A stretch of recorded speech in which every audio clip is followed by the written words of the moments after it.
200 crore cash मिले, गिनती जारी। झारखंड से कांग्रेस के राज्यसभा सांसद धीरज साहू के 10 ठिकानों पर रेड।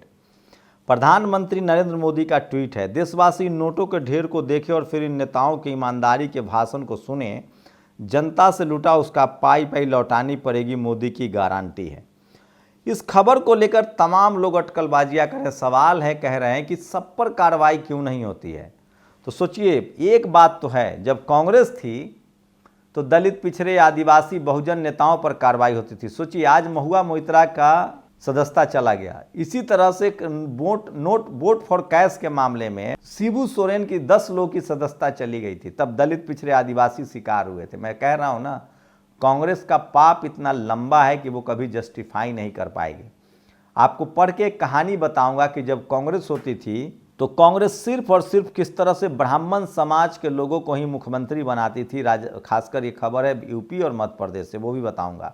लेकिन वो तमाम बड़ी खबरें जो है सोशल मीडिया पर वायरल हैं।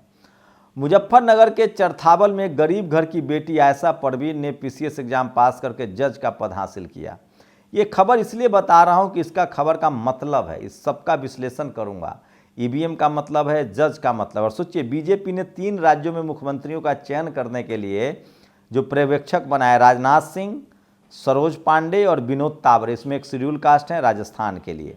मध्य प्रदेश में मनोहर लाल खट्टर, डॉक्टर के लक्ष्मण ओबीसी, सुश्री आशा लाकरा tribal. Chhattisgarh Arjun Munda tribal, Sarbananda Sonowal tribal एवं दुष्यंत कुमार गौतम शेड्यूल कास्ट। तो सोचिए, ये पॉलिटिकल डाइवर्सिटी तो बीजेपी दिखा रही है, लेकिन सवाल है कि ये जो सवर्ण तुष्टीकरण है वो बंद नहीं होगा तब तक इसका बीजेपी को फायदा 2024 में नहीं मिलेगा। मैं फिर कह रहा हूं कि कांग्रेस के कारोबारी सांसद धीरज साहू के ठिकाने से मिले 200 करोड़ रुपए, ये सबसे बड़ा सवाल है। तो कांग्रेस के जो क्रियाकलाप है उस पर भी आपको नजर रखनी पड़ेगी। सोचिए, एक और खबर है जिस पर मैं विश्लेषण करूंगा कि 650 जजों की भर्ती हुई 18 से 23 में, उसमें 36 जो है माइनॉरिटी के हैं, 76 ओबीसी, 10 एसटी माने आदिवासी और 23 जो हैं वो शेड्यूल कास्ट। 492 जज जनरल कैटेगरी के बने हैं। अगर बीजेपी ये नहीं रोकती है तो उसको बहुजन अब वोट नहीं करेगा, वो राजनीति समझ रहे हैं। दिल्ली विश्वविद्यालय में जिस तरह से लक्ष्मण यादव को टर्मिनेट किया गया है परमानेंट करने के बदले, उसको लेकर आज प्रोफेसर रतन लाल के घर पर एक बड़ी बैठक हुई। ये तस्वीरें देख सकते हैं। एक बड़ी प्रेस कॉन्फ्रेंस भी हुई है, उसमें वो खुद भी शामिल थे। वो प्रेस कॉन्फ्रेंस भी नेशनल दस्तक पर आप देख सकते हैं। और सोचिए, एक महिला जो आदिवासी थी, बचपन में मैंने कभी नहीं सोचा था कि मैं नक्सली बनूंगी। जब मैं नक्सली थी तब मैंने कभी नहीं सोचा था कि वकील बनूंगी।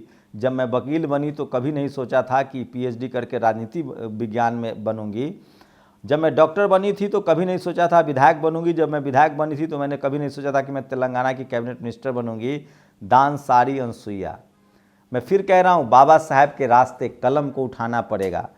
तेलंगाना के आदिवासी समुदाय से आने वाली दानसारी अनसुईया, जिन्हें राज्य में सिथक्का के नाम से जाना जाता है, 52 वर्षीय अनसुईया 14 साल की उम्र में नक्सलियों में शामिल हो गई थी, लेकिन 14 साल बाद धीरे धीरे उनका मोहभंग हो गया। 1997 में आत्मसमर्पण कर दिया, जेल काटा। शिक्षा के प्रति उत्साह था, जेल से ही उन्होंने मैट्रिक पास की, एलएलबी की पढ़ाई की, फिर पीएचडी की, और कोरोना में उन्होंने इतनी लोगों की मदद की कि अब वो विधायक बनी और वो मंत्री बनी है रेवंत रेड्डी सरकार में। लेकिन सवाल है कि रेवंत रेड्डी सरकार में एक दलित को डिप्टी सीएम, ट्राइबल मंत्री हैं, लेकिन एक मुसलमान को मंत्री नहीं बनाया गया। थाने में दरोगा जी के हाथ से गोली चल गई। मनोज शर्मा, एक मुस्लिम महिला को गोली लगी है, वो जख्मी है। वो अपने पासपोर्ट के क्लियरेंस के लिए गई थी, गलती से गोली चल गई। इस तरह की खबरें सामने आ रही है। और जिन आधारों पर विपक्ष के सांसदों की सदस्यता ली जा रही है, अगर वो आधार सत्ता पर पक्ष पर लागू हो जाए तो उनके 1-2 सांसद ही बचेंगे, अखिलेश यादव ने ट्वीट किया है। तो महुआ मोइत्रा की खबर जो है वो सोशल मीडिया से लगातार चर्चा में है, सोशल मीडिया पर वायरल हो रहा है। और वहीं अतुल प्रधान जो सपा के सांसद विधायक हैं, वो प्राइवेट अस्पतालों के खिलाफ लगातार धरना दे रहे हैं। तो सोचिए, किस तरह से इस देश में दलित, पिछड़े, आदिवासियों को मौका नहीं दिया जाता है, और अब कांग्रेस भी जिस तरह से अल्पसंख्यक समाज को मौका नहीं दे रही है, उसको लेकर लगातार सवाल उठ रहे हैं।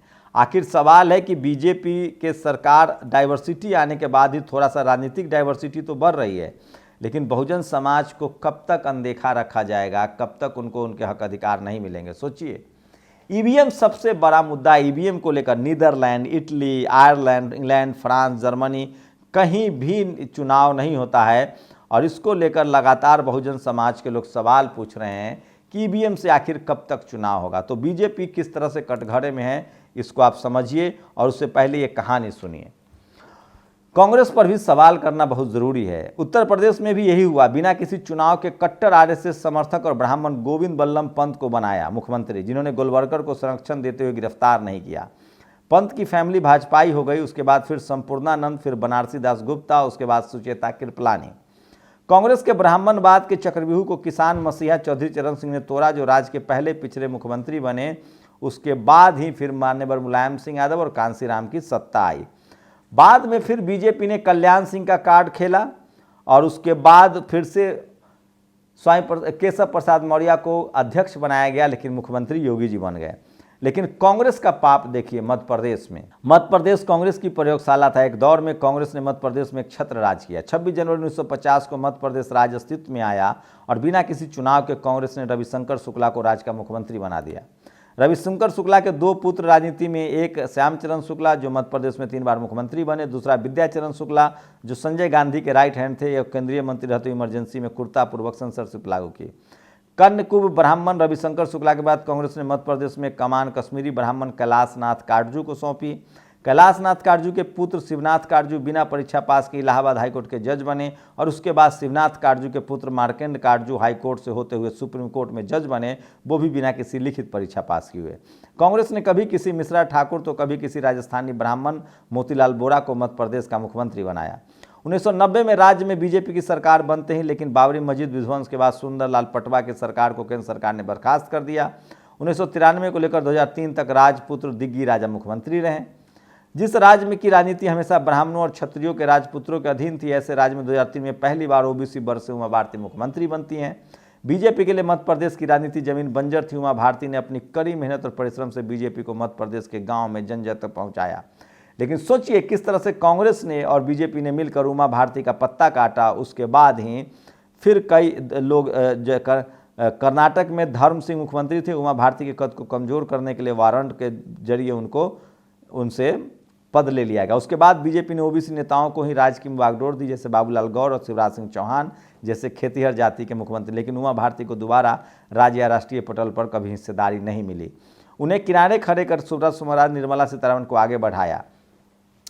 तो कांग्रेस ही बीजेपी की बी टीम है और बीजेपी ही कांग्रेस की बी टीम है, ये मैं साबित कर दूंगा। सोचिए इस देश में पहली कांग्रेसी सरकार बननी थी, प्रधानमंत्री बनना था बीपी मंडल साहब को। तब उस समय सोचिए, तब उस समय एक गुजरात के ब्राह्मण को चुना गया जब गैर बीजेपी कांग्रेस सरकार बननी थी। जब इस देश में सरकार बननी थी और जब कोई गैर सवर्ण प्रधानमंत्री होता तब बीपी सिंह को बनाया गया। भले उन्होंने दबाव में मंडल कमीशन को लागू किया। तो ये लंबे समय से राजनीति होती रही है। उसके बाद में फिर देवगौड़ा बने। तो कांग्रेस बीजेपी इसी तरह से बहुजन राजनीति को बर्बाद करते रहे। लेकिन धीरे धीरे ही सही जो संविधान की चक्की है वो पिस रहा है। और सोचिए आज ये स्थिति है, मैं ये सारी कहानी इसलिए बता रहा था कि आज ये स्थिति है कि बीजेपी 3 राज्यों में चुनाव जीत गई है, जैसे जीते, लेकिन उसको दलित पिछड़ा आदिवासी मुख्यमंत्री बनाना पड़ेगा। और इसलिए हो रहा है क्योंकि आप बोल रहे हैं। तो आपको राजनीतिक रिप्रेजेंटेशन तो मिल रहा है, लेकिन अब सवाल है कि लक्ष्मण यादव, रतन लाल जैसे लोगों को आपको संसद भेजना पड़ेगा।